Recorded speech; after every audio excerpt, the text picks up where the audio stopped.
Se oli ihan ok. No entäs tää? Onko se läksyt tehty?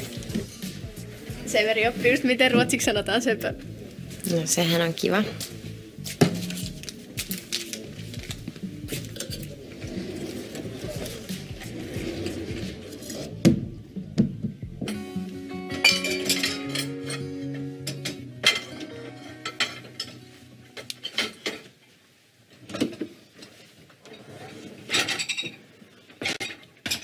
No niin, valmis. Voinko mä nyt mennä mun huoneeseen?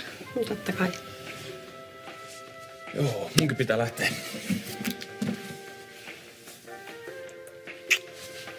Hei, oot sä nyt tähän se jutun, mistä juteltiin?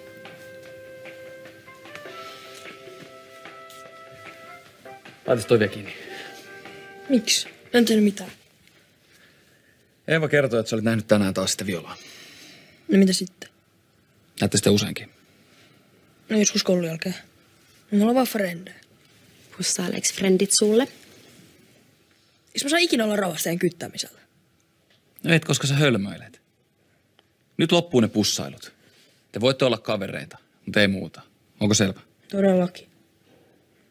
Vois mä kutsua Viola nyt meille? Mun pitää kyllä mennä töihin. Niin munkin. Mun pitää hoitaa vähän vielä paperihommia. Eli ei tänään. Sä voit kutsua sen meille sitten, kun jompikumpi meistä on kotona. Okei? Okay? Joo.